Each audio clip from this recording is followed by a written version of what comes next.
So, you know, that's why I was saying a simple truth. Economic strength is at the backbone of national strength. So we need to have a strong economy to have a strong country. And so, you know, being lazy or doing things as we've been doing and being over-dependent on the US is one of the biggest challenges we have. The lights dim in the Grand Hall of the Canadian Club Toronto. Every seat is filled. The air hums with a strange mix of curiosity and quiet tension, because no one expects what's about to happen. Then, Melanie Jolie steps onto the stage. Not with a politician's grin, but with the quiet conviction of someone who's about to say what others have only dared whisper. She looks across the room, pauses, and begins. For too long, she says, her voice cutting through the silence, Canada has lived as though our future must be written in Washington. The crowd stirs. The sentence lands like a thunderclap.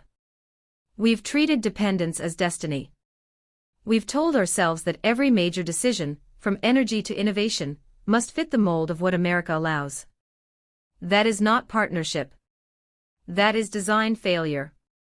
A ripple of shock spreads through the room. Some exchange glances, others nod slowly, realizing she's saying what most leaders have never dared admit. This isn't about turning our backs on anyone, she continues. It's about standing tall on our own.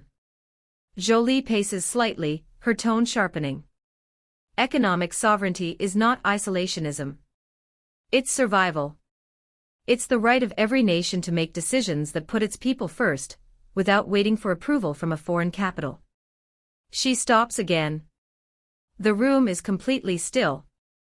We've been reacting for too long. Reacting to tariffs. Reacting to tech regulations made in Silicon Valley. Reacting to trade deals designed elsewhere.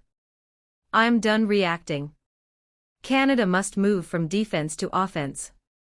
The applause erupts. It's not polite, it's electric. But she raises a hand. The crowd quiets. This isn't a slogan. It's a strategy.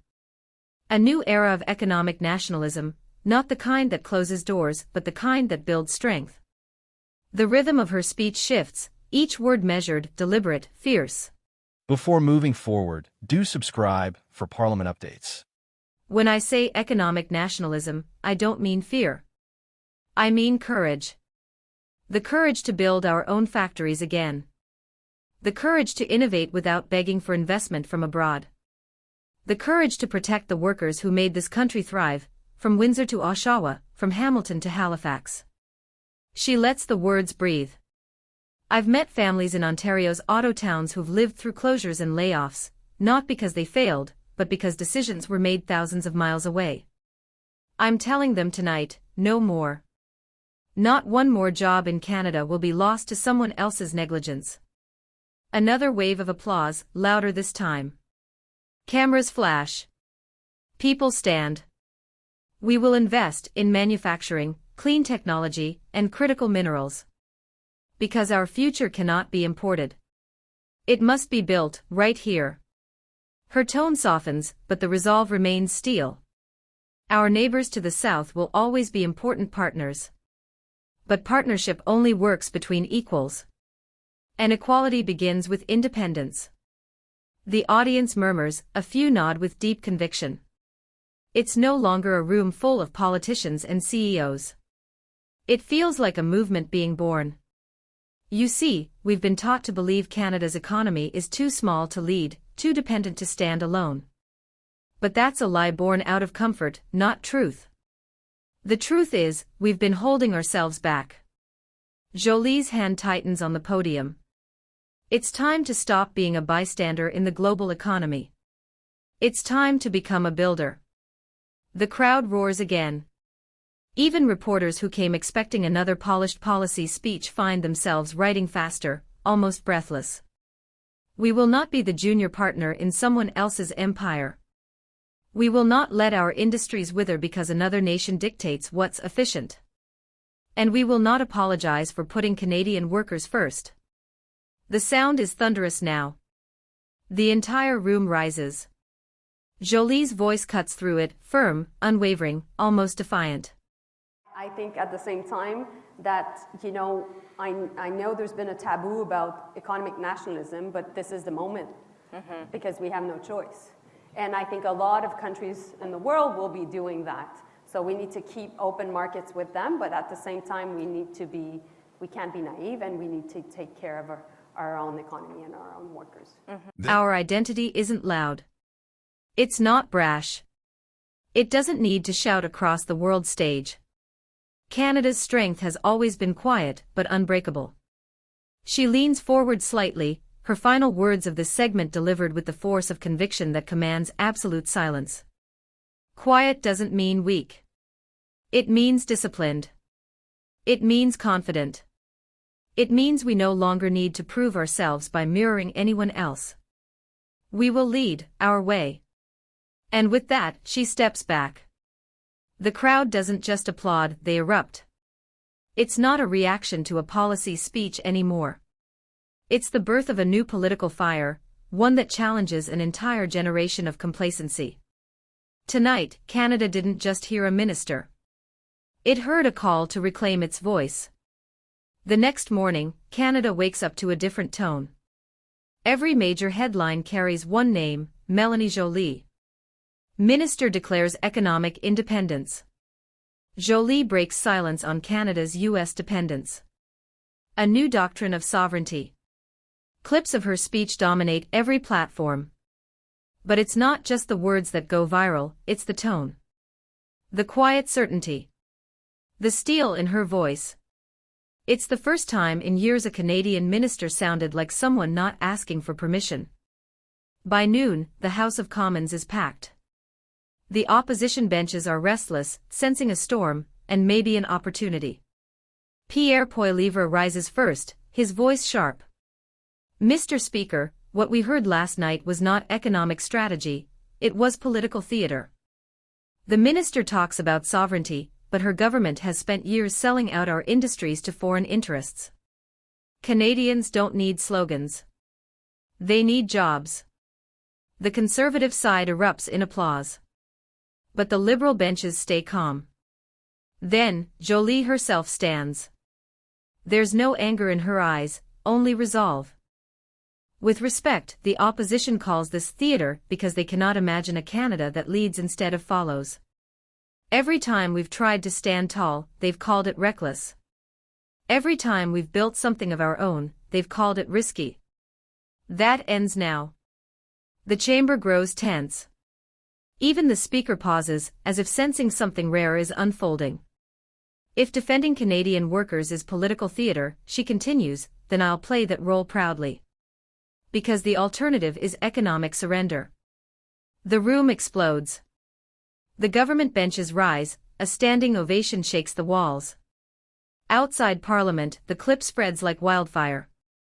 In Ontario's manufacturing towns, in Quebec's tech corridors, in the energy fields of Alberta, workers watch the speech on their phones and whisper one word, finally.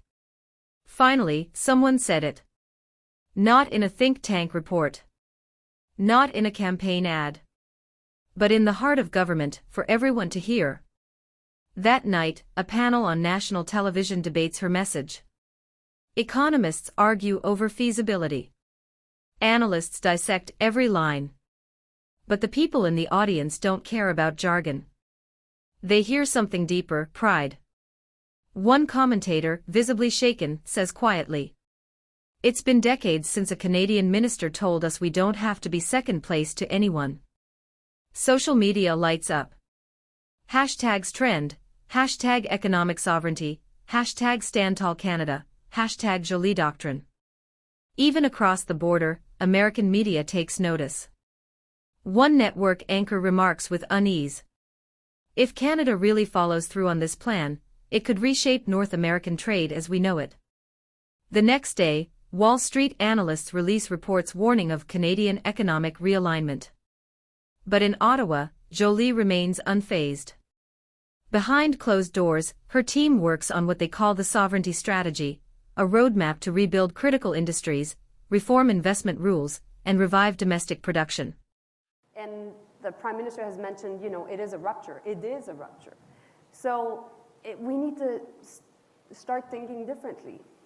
And of course, we've been reacting, playing defense, and that's why I was talking about protecting. But we need to be on the offense side, and we need to make sure that we create jobs. And while we're doing that, and while, I was referring to the defense industrial strategy, which I really think is a fantastic opportunity to rebuild a lot of our manufacturing sector that we lost over years. Leaks from within the government describe it as the most ambitious industrial plan in 50 years. Opponents call it impossible. But to ordinary Canadians, it feels like hope. In Windsor, auto workers gather in break rooms, replaying her words. Not one more job will be lost to someone else's negligence.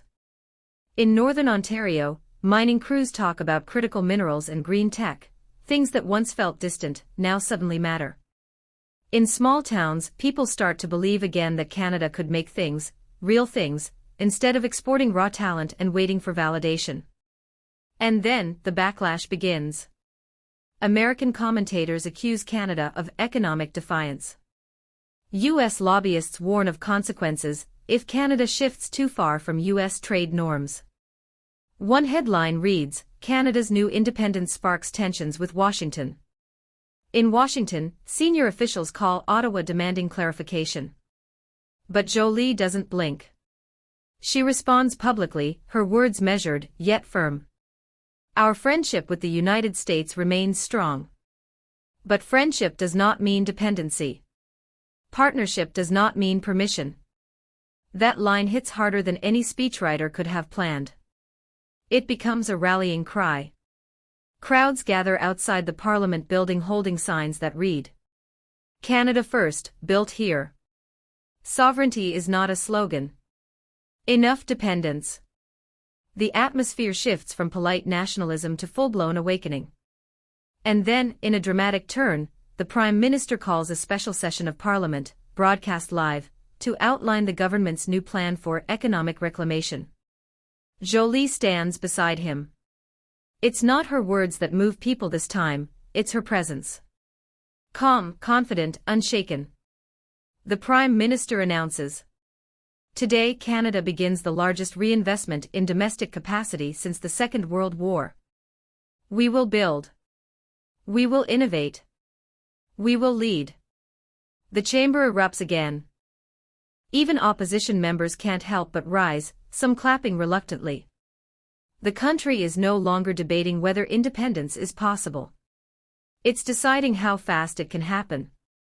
And yet, behind all the applause, there's unease. Because economic sovereignty means challenging old systems. It means rewriting trade rules.